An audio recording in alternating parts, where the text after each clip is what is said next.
Они сидели у власти десятилетиями. Создавали кланы, империи и страх. Строили дворцы не для народа, а для себя. Прятали миллиарды в офшорах, а бедность — под ковер.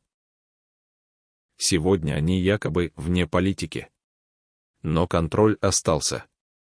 А вместе с ним вся недвижимость, счета и ресурсы. Центральная Азия — не просто регион. Это территория, где коррупция стала традицией. Где вор не прячется, он улыбается с телеэкрана. Вы знаете их фамилии. Они переписали историю под себя. И они рассчитывают, что вы промолчите. Но мы не будем молчать. Пришло время разоблачений. Пора называть воров вслух. И поименно.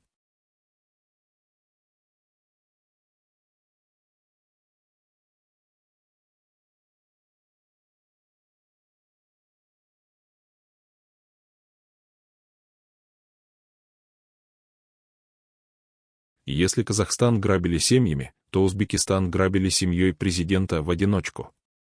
Пока народ стоял в очередях за мукой и дровами, кланы у власти превращали страну в личную фабрику прибыли. Во главе этой схемы десятилетиями стоял Ислам Каримов, первый президент независимого Узбекистана. Он построил тоталитарную вертикаль, в которой деньги, ресурсы и люди были подчинены только одному — сохранению власти семьи. Но самый грязный и громкий след оставила не он сам, а его дочь Гульнара Каримова. Светская львица, певица, дипломат, бизнесвумен — так ее называли журналы.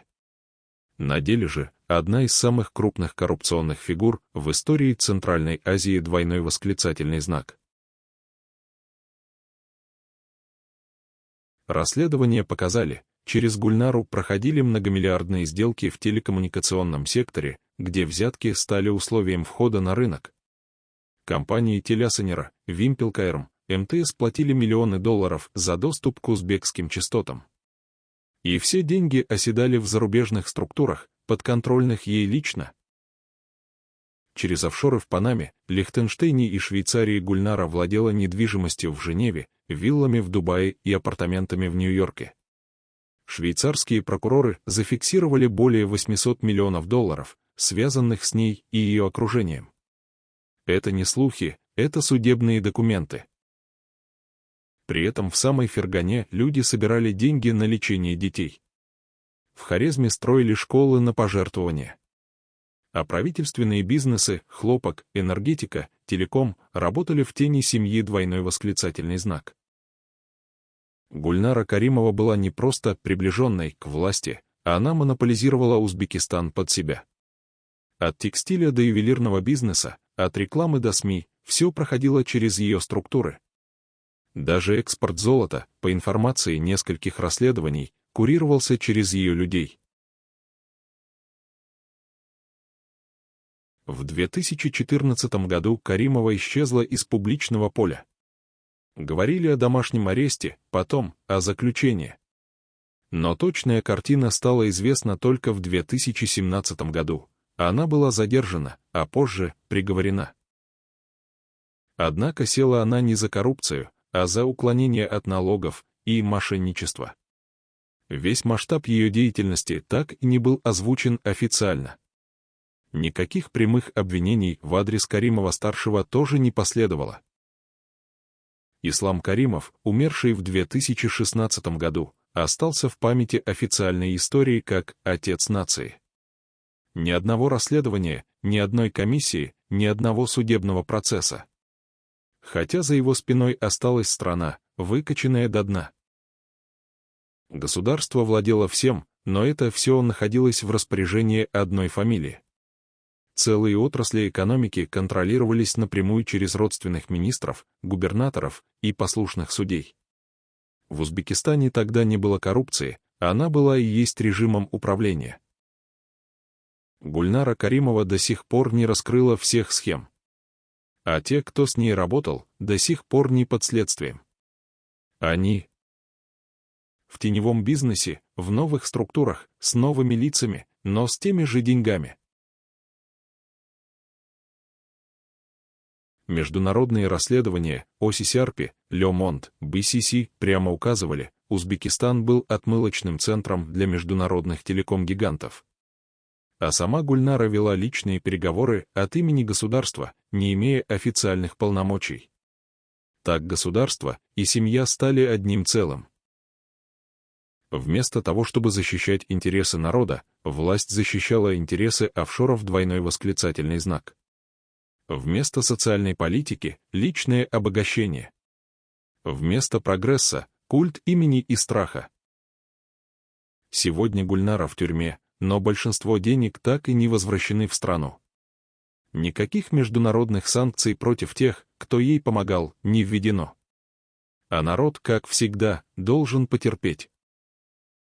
После смерти Ислама Каримова в 2016 году Узбекистан получил нового президента, Шавката Мирзиёева. Общество ожидало перемен, и первые шаги действительно выглядели обнадеживающе. Освобождение политзаключенных, снятие части цензуры, открытие границ — это подавалось как новая эра. Мирзиёев стал говорить о цифровизации, бизнес-свободе и борьбе с коррупцией.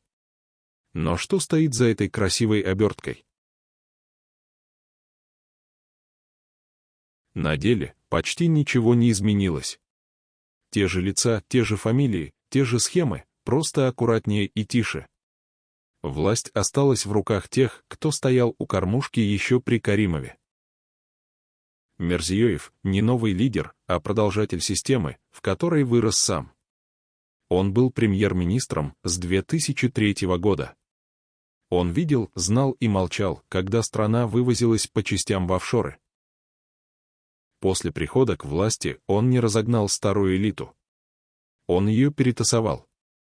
И дал им новые сферы влияния под брендом модернизации. Один из главных механизмов нового грабежа — государственная приватизация. Под флагом реформ госактивы начали передаваться в частные руки. Но руки эти все те же — родственники, партнеры, доверенные лица. Госстройки, логистика, экспорт хлопка и золота сегодня де-факто распределяются кулуарно. Через закрытые тендеры, аффилированные компании и заранее выбранных победителей. То есть тот же клептократический механизм, только с PowerPoint-презентацией. Возьмем, к примеру, Ташкент-Сити, флагманский проект развития столицы. Все красиво, небоскребы, инвестиции, международные бренды. А теперь спросим, кто владеет землей под этим проектом? Ответ — частные компании, зарегистрированные на имя родственников узбекских чиновников. СМИ и расследователи, в том числе радио Азадлик и РФИ/РЛ, показывают, вся земля ушла в одни и те же руки. А прибыль — в офшоры. Банковская система тоже осталась под контролем государства и приближенных. Займы выделяются нужным бизнесом, откаты обязательны. Обычный предприниматель без связей обречен. Все это приправляется риторикой о переходе к рыночной экономике. Но настоящая рыночная экономика невозможна там, где один клан контролирует законы, суды и полицию. А в Узбекистане именно так. Мирзиёев часто говорит о борьбе с коррупцией. Но где реальные дела против бывших министров Каримова? Где конфискации активов Гульнары Каримовой и ее партнеров? Многие из ее бывших партнеров сейчас в правительстве. Многие в крупном бизнесе контролируют экспорт, промышленность, банковскую сферу. И никто их не трогает. Народу дали немного воздуха, открыли визы, разрешили выезжать, убрали дежурных доносчиков. Но по сути это перекраска старой стены, за которой все то же самое. Власть по-прежнему изолирована от народа, и ни один реальный механизм контроля не заработал. Суды не независимы. Прокуратура — инструмент давления. А парламент — декорация для отчетов перед иностранными инвесторами. Внутри страны за критику можно сесть, а за расследование — потерять бизнес или свободу. Именно так работает система, которая называет себя реформированной. Мирзиёев стал лицом перемен, но не проводником. Он остался гарантом системы, где все принадлежит немногим, а ответственность — никому. Узбекистан сегодня — это страна, в которой коррупция стала моложе, умнее и аккуратнее.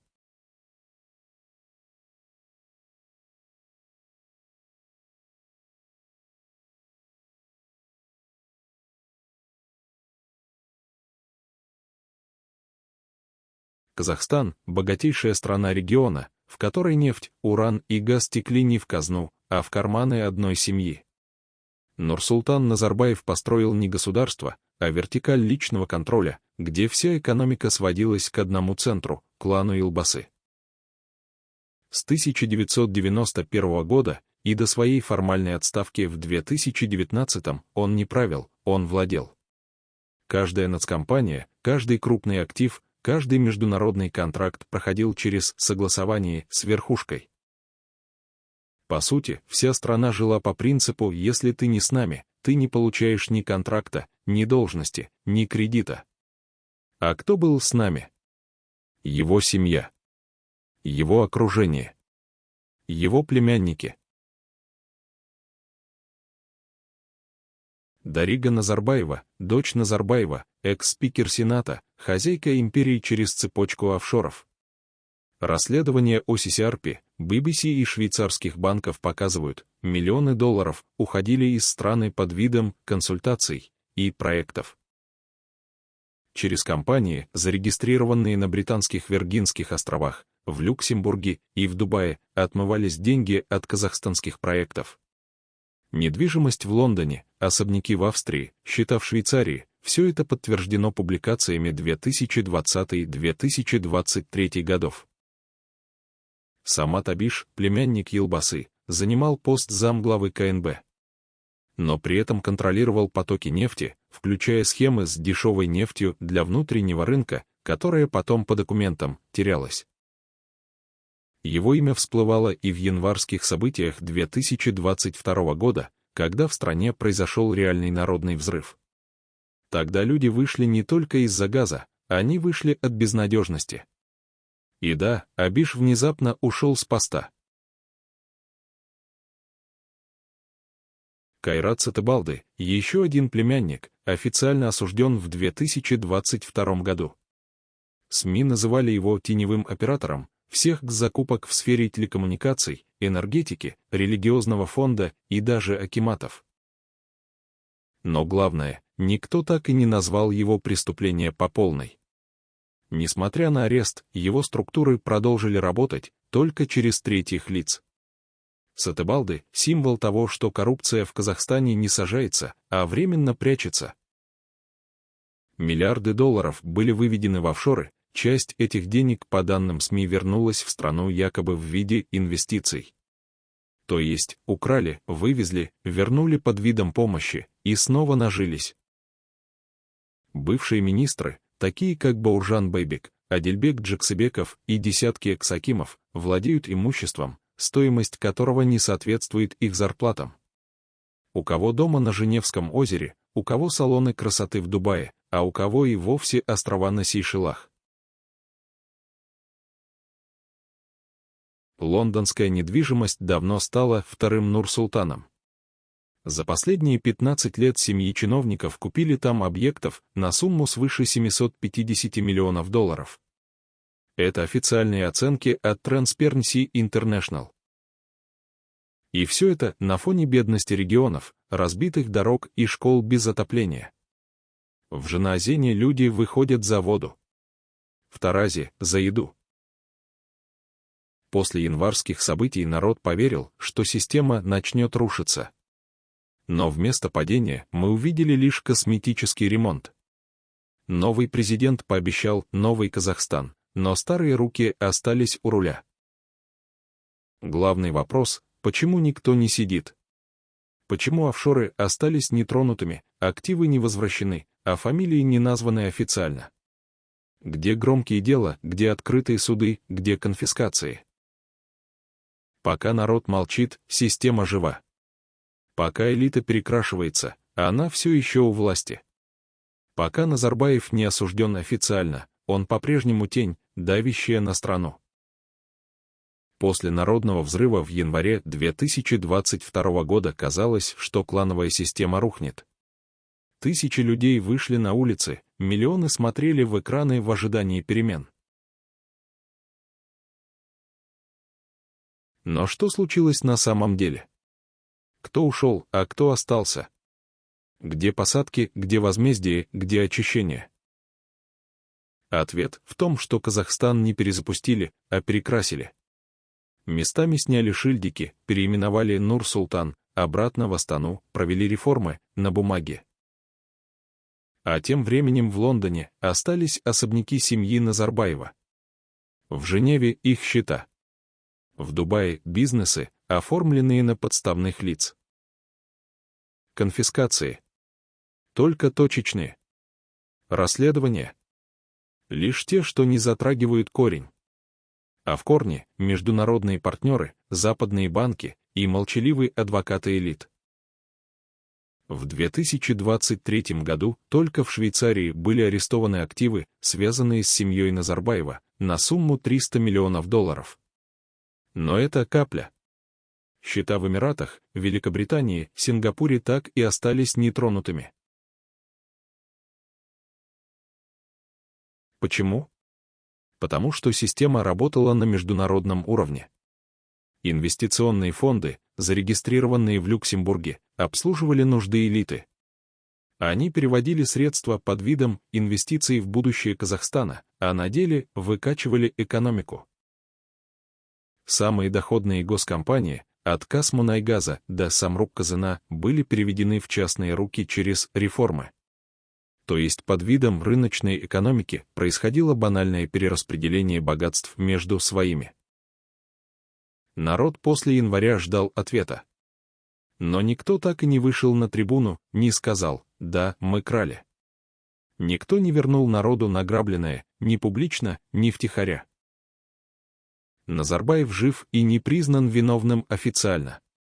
Он молчит, но его структура продолжает работать. Оставшиеся члены клана влияют на бизнес, политику, госслужбу. Дарига Назарбаева не сидит. Она ушла из политики, но активы остались при ней. Никто не проверил цепочки компаний, через которые выводились миллиарды. Сатыбалды, даже после приговора, так и не стал символом очищения. Наоборот, он стал символом, как можно красиво упасть, чтобы потом вернуться. Формально наказан, но реально не изгнан из системы. Новый аппарат работает с теми же людьми. В тех же зданиях, с теми же методами. Просто теперь это называется второй этап модернизации. Те, кто устраивал схемы в 2010-х, теперь отвечают за антикоррупционные проекты. Те, кто молчал при хищениях, теперь модерируют цифровую прозрачность. А народ, как всегда, должен немного потерпеть. Вопрос, сколько еще терпеть? Когда реальные дела станут публичными? Когда фамилии перестанут бояться называть с экранов? В Лондоне и Дубае уже выросло второе поколение казахстанских инвесторов. Дети тех, кто в 90-х оптимизировал бюджет. И они уже открывают новые счета, запускают новые бизнесы с теми же методами.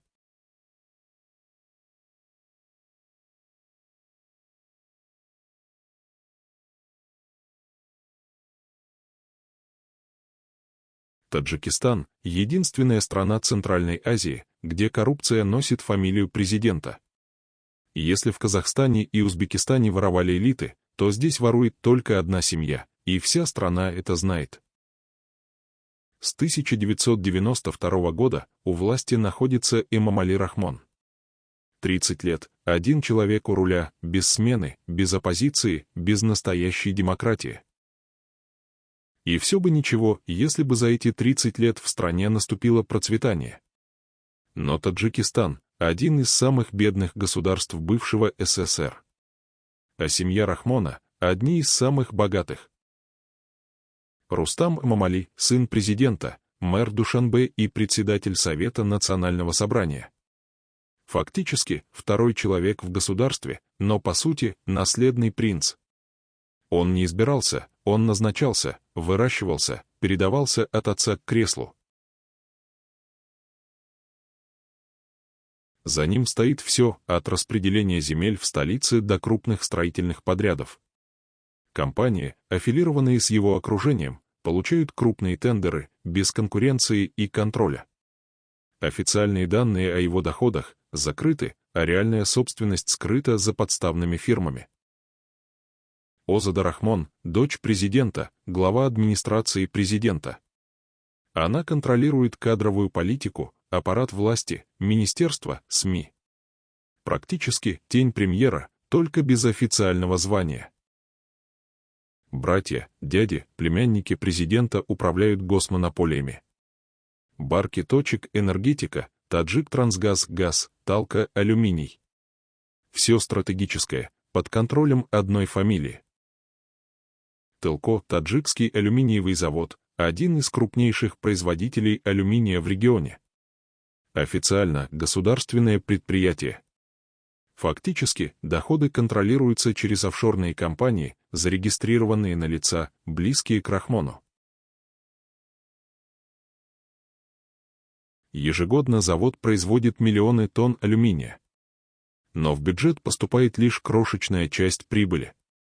Остальное оседает в зарубежных банках. Все это происходит на фоне массовой бедности. Свыше 50% трудоспособного населения Таджикистана работает за границей, в основном в России. Каждая четвертая семья живет на переводы от мигрантов. Мигранты работают на стройках, рынках, в доставке, чтобы рахмоны строили себе дворцы в Эмиратах. Эти деньги — это кровь народа. А элита просто присваивает и тратит. Эмомали Рахмон не президент, он монарх. Он создал культ личности, продлил себе сроки, убрал ограничения и посадил всех, кто пытался говорить иначе. Конституция менялась под него несколько раз. Официальные выборы — фарс с заранее написанным результатом. Парламент — ручной. Полиция — инструмент запугивания. Любая критика — преступление. Журналисты, блогеры, активисты сидят. За одно слово против режима — тюрьма, допрос, давление на семью. Международные организации годами критикуют Таджикистан за авторитаризм и системную коррупцию. Transparency International ставит страну в нижние строчки рейтинга честности. ОССРП неоднократно публиковал материалы о коррупции в алюминиевой и энергетической отрасли. Но Рахмон остается неприкасаемым. Потому что он союзник в борьбе с терроризмом. Потому что он гарант стабильности, как говорили про Назарбаева. А тем временем молодежь уезжает. Врачи увольняются. Учителя выживают на копейки. Страна, богатая горами, водой, ресурсами, живет как колония внутри своей собственной границы. Власть принадлежит фамилии, а народ живет чужой жизнью. Таджикистан — это не государство. Это фамильное предприятие с флагом и гимном. Казахстан — богатейшая страна региона, в которой нефть, уран и газ текли не в казну, а в карманы одной семьи. Нурсултан Назарбаев построил не государство, а вертикаль личного контроля, где вся экономика сводилась к одному центру — клану Илбасы. С 1991 года и до своей формальной отставки в 2019 он не правил, он владел. Каждая нацкомпания, каждый крупный актив, каждый международный контракт проходил через согласование с верхушкой. По сути, вся страна жила по принципу «если ты не с нами, ты не получаешь ни контракта, ни должности, ни кредита». А кто был с нами? Его семья. Его окружение. Его племянники. Дарига Назарбаева, дочь Назарбаева, экс-спикер Сената, хозяйка империи через цепочку офшоров. Расследование ОССРП BBC и швейцарских банков показывают, миллионы долларов уходили из страны под видом консультаций и проектов. Через компании, зарегистрированные на Британских Виргинских островах, в Люксембурге и в Дубае, отмывались деньги от казахстанских проектов. Недвижимость в Лондоне, особняки в Австрии, счета в Швейцарии — все это подтверждено публикациями 2020-2023 годов. Самат Абиш, племянник Елбасы, занимал пост замглавы КНБ. Но при этом контролировал потоки нефти, включая схемы с дешевой нефтью для внутреннего рынка, которая потом по документам терялась. Его имя всплывало и в январских событиях 2022 года, когда в стране произошел реальный народный взрыв. Тогда люди вышли не только из-за газа, они вышли от безнадежности. И да, Абиш внезапно ушел с поста. Кайрат Сатыбалды, еще один племянник, официально осужден в 2022 году.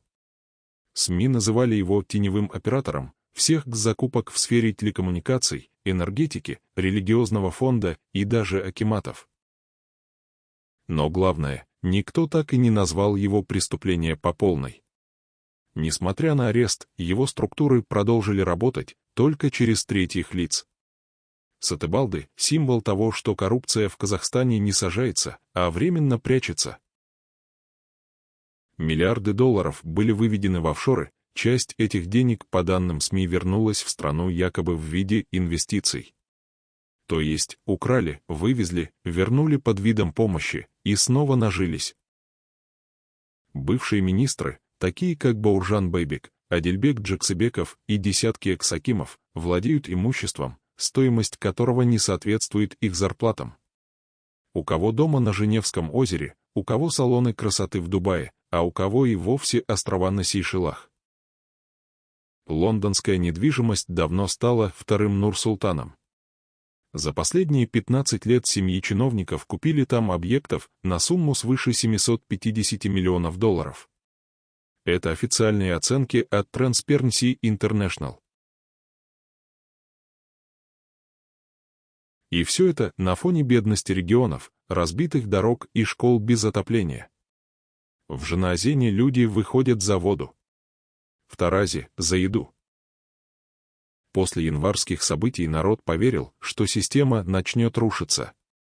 Но вместо падения мы увидели лишь косметический ремонт. Новый президент пообещал новый Казахстан, но старые руки остались у руля. Главный вопрос — почему никто не сидит? Почему офшоры остались нетронутыми, активы не возвращены, а фамилии не названы официально? Где громкие дела, где открытые суды, где конфискации? Пока народ молчит, система жива. Пока элита перекрашивается, она все еще у власти. Пока Назарбаев не осужден официально, он по-прежнему тень, давящая на страну.